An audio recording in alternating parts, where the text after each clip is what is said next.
guys, Assalamualaikum warahmatullahi ta'ala wabarakatuh. Salam sejahtera untuk korang semua. Apa khabar korang guys? Awi senantiasa mendoakan semoga kita semua senantiasa dalam lindungannya dan tak kurang satu apapun.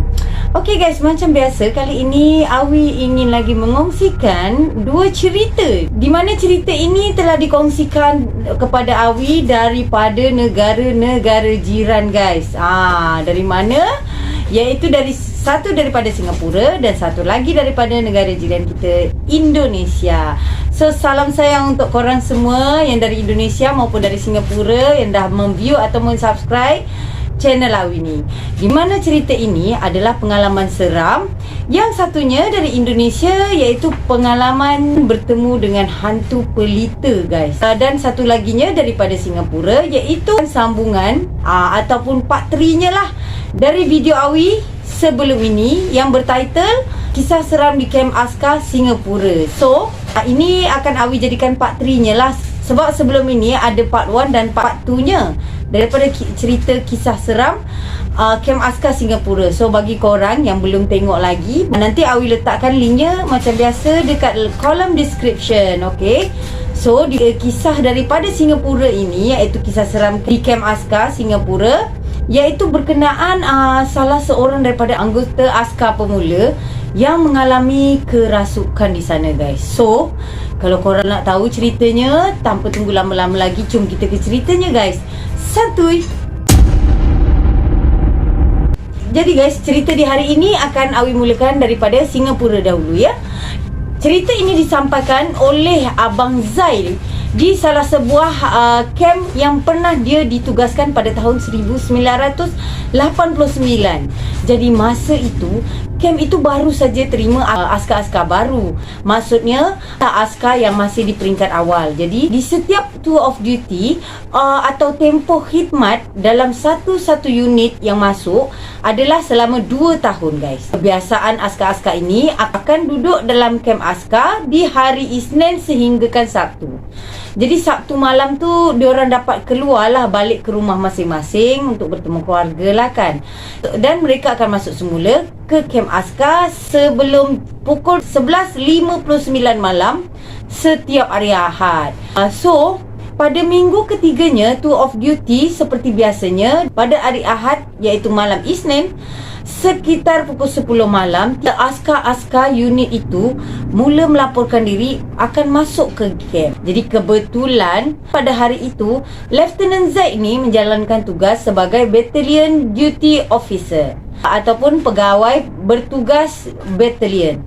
Jadi sebahagian dari tugas beliau adalah memastikan setiap anggota melapor diri untuk masuk ke camp lah kan. Jadi pada masa itu sedang beliau berehat-rehat di dalam bilik gerakan sambil menanti laporan ataupun dipanggil roll call dari company-company dalam batalion diorang tu. Tiba-tiba ada satu panggilan kecemasan guys dari orderly sergeant ataupun sarjan yang bertugas di satu company ini, diberi nama Company Charlie. Jadi bila diorang tu call tu, Abang Zaini ceritalah dengan Awi, tiba-tiba aku terima panggilan Awi. Lepas tu Awi pun tanyalah, macam mana bang?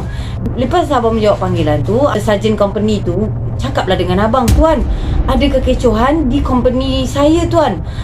Seorang askar berkelakuan ganjil. Lepas tu abang ni tanyalah, ganjil macam mana sarjan? Lepas tu dia kata, askar tu memanjat almari dan berjalan di tembok koridor iaitu di tingkat 4 bangunan guys. Lepas tu Awi tanyalah. Lepas tu abang pun tak lengah lagi Win. Abang terus saja mengarahkan sekumpulan pegawai keselamatan camp ke bangunan tersebut. Dan abang pun teruslah pergi ke sana juga. Jadi kita orang jumpa dekat sana. Setibanya di sana guys, keadaan memang agak huru-hara dan kelihatan dari bawah tu seorang askar berseluar pendek senaman tanpa menyarungkan baju dan duduk menyangkung di tepi tembok koridor di tingkat 4 tu guys. Lepas tu guys, langkah pertama yang diambil oleh Abang Zaini adalah mengarahkan pasukan pengawal keselamatan mereka untuk mengambil safety air cushion yang macam tilam angin tu kan, di mana safety air cushion ini yang biasa diorang gunakan untuk latihan-latihan yang agak berbahaya lah pada paras ketinggian tertentu. Sementara tilam keselamatan sedang dipasang, Lieutenant Zain ni yang ditemani dengan Sergeant Major Company Charlie tadi tu, mulalah menaiki tangga. Diorang naik tangga sampai ke tingkat atas tu guys.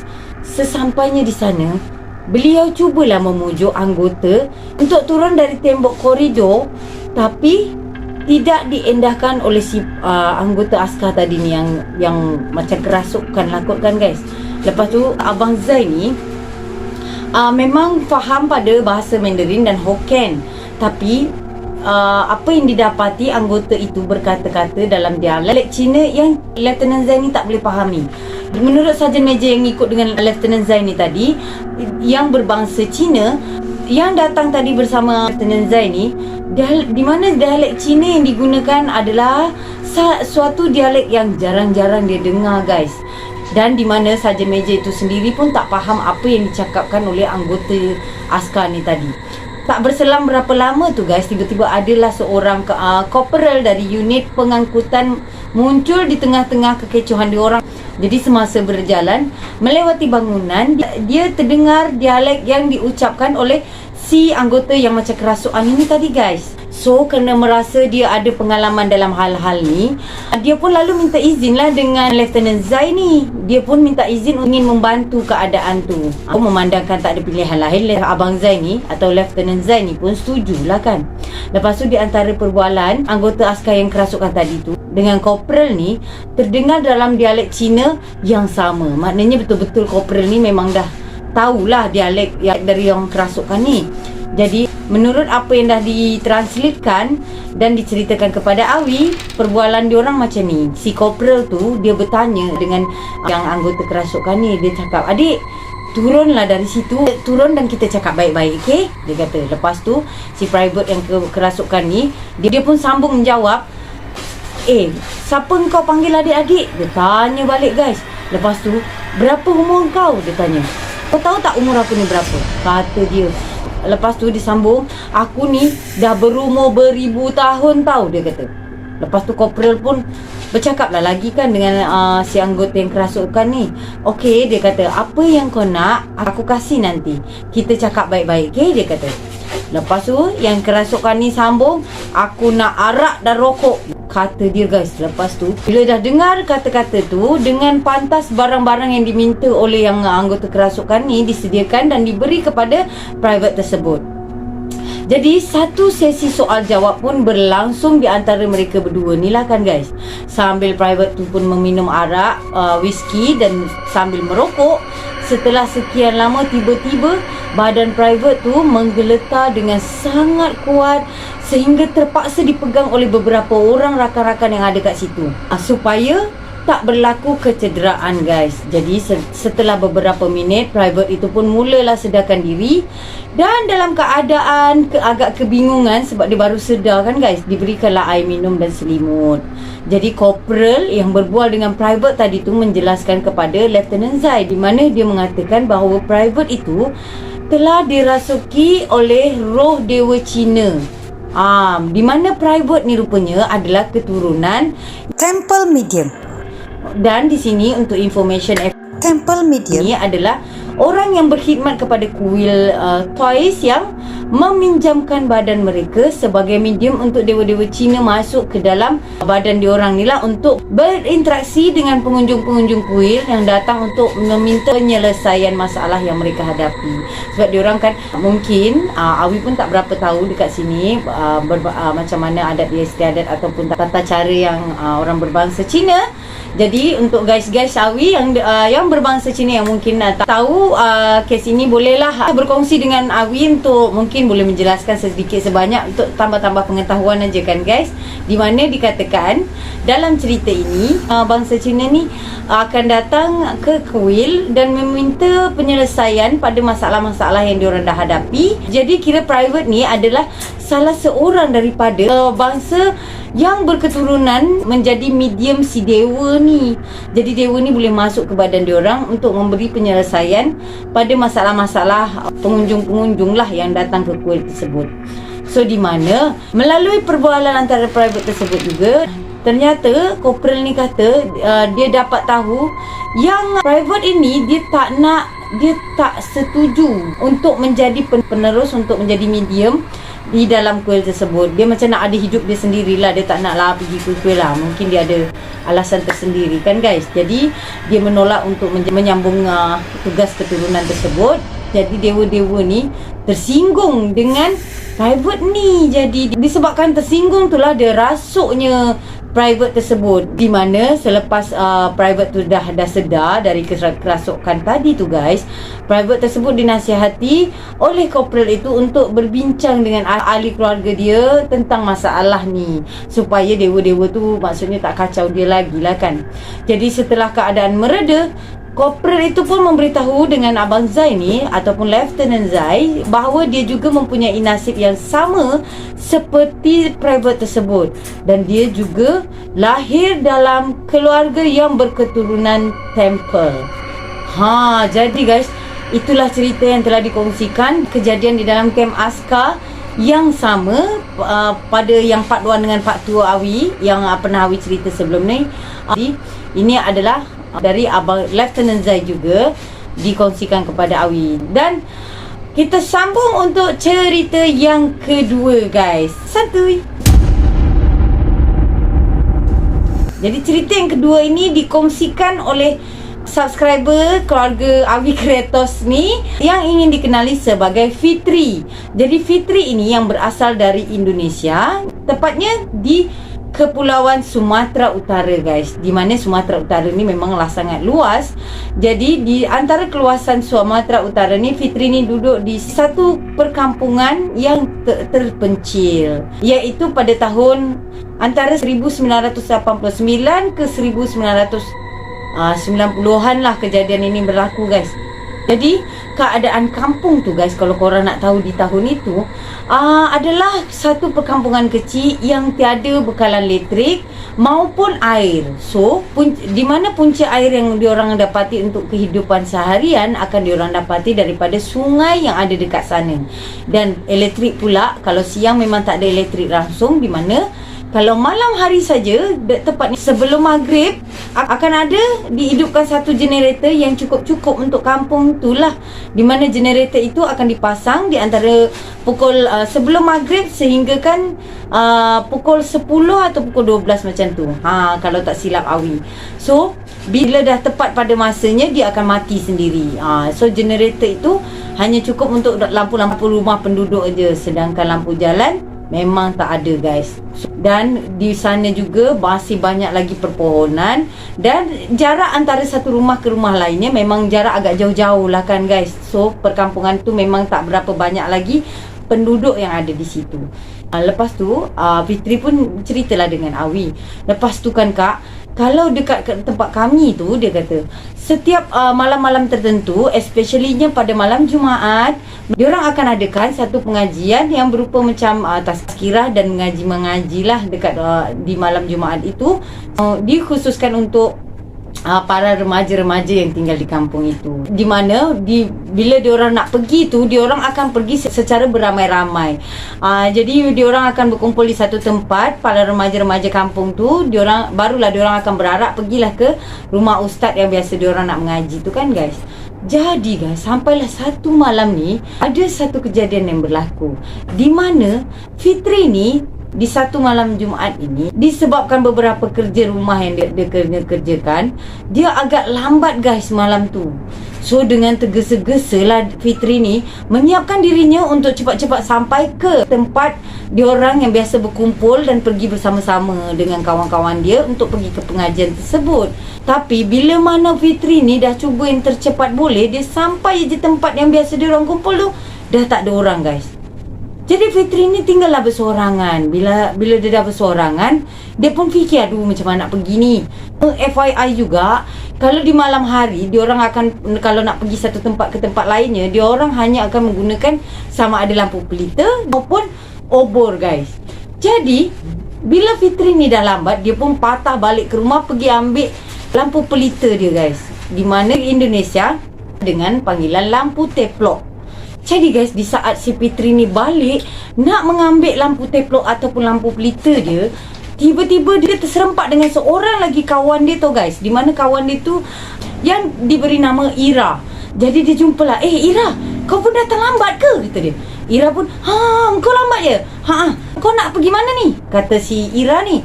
Tak, aku nak pergi ambil lampu teplok aku. Tak payah, kita satu pelita je. Dia kata, satu lampu je. Baiklah. Boleh jugalah. So dia kata, nah kau pegang. Dia di mana Ira ni menyerahkan lampu teplok ataupun lampu pelita tu kepada Fitri untuk Fitri membawanya lah. So dia nak melenggang lah kiranya malam tu guys. Jadi diorang dah mulakan perjalanan diorang untuk pergi ke rumah ustaz di pengajian tersebut. Dan di malam itu sebabkan diorang hanya membawa pelita, so si Fitri ni nak kena berjaga-jaga lah kan, jaga daripada angin tiup lampu teplok ataupun lampu pelita tersebut. So dia sambil jalan dia jaga-jaga lah macam ni. Jadi kalau bawa obor kan senang kan guys. Kalau api, maknanya kalau angin kuat pun agak susah lah nak mati. Tapi kalau dah namanya bawa pelita, diorang kenalah bawa hati-hati. Di mana Fitri ni kenalah bawa hati-hati. So dengan jalan-jalan, si Ira ni pun sambil berjalan tu agak membebel sikit lah. Jadi Fitri ni kata, lepas tu kan Kak Wi, dia boleh membebel, dia kata, cepatlah kita dah lambat ni. Lepas tu Fitri ni pun agak bengang lah kan. Dia kata, kau nak cepat, aku ni jaga lampu ni macam mana nak jalan cepat? Kau boleh lah, dia kata. Ni nanti mati lampu ni. Lepas tu si Ira ni pun sambil mendengus dengan membebel-bebel. Dia kata, lambat lagi lah kita ni, tambah lambat lah ni. Tak apalah, aku jalan depan dululah. Lepas tu bila si Ira ni dah mula jalan lebih ke hadapan daripada Fitri, Fitri ni mengingatkan juga dengan Ira ni guys. Ira, jangan jauh sangat, gelap kat depan tu, kata si Fitri. Lepas tu Ira ni, okeylah. Dia jalan depan hanya beberapa langkah jarak daripada si Fitri ni tadi. Sambil berjalan-jalan, tiba-tiba guys, dia nampak ada satu cahaya lampu dari hadapan. Dan si Ira ni terus macam gembira pula. Sambil berkata dengan Fitri, si Ira ni mula nak bergerak lebih ke depan, macam nak meninggalkan si Fitri ni. Dia kata, Fitri, tu ada lampu kat depan, itu pun mesti lambat juga. Aku pergi dululah dengan dia, kau lambat lah. Dan bila Fitri tengok aja lampu pelita tu, dan dia dengar si Ira cakap macam tu, dia cuba nak grab baju si Ira ni guys. Dia nak cuba tangkap baju Ira ni untuk menghentikan langkah si Ira ni. Tapi tak sempat dia grab, si Ira ni dah terus pergi ke depan. Si Ira, Fitri panggil sambil jaga lampu ni. Ira pun tak nak mendengar. Dia terus saja jalan. Korang nak tahu sebab apa si Fitri cuba tarik baju si Ira tu? Sebab apa yang dia nampak guys, lampu pelita tu semakin lama semakin terang, semakin jelas dan semakin jelas. Bermakna lampu pelita tu menghala ke arah diorang, bukan menghala ke depan. Maknanya kalau dia lampu tu menghala ke sana, maknanya dia mungkinlah salah seorang dari kawan dia yang bertujuan sama hala. Tapi ini tak guys. Yang dia nampak lampu tu makin ke sini, makin ke arah diorang. Maknanya orang yang membawa lampu tu ingin pergi berlawan arah lah dengan diorang. So bila si Ira tu pun dah jalan, si Fitri ni pun lantaklah dia jalan aja. Dia tengok siapa yang bawa pelita tu. So dia jalan.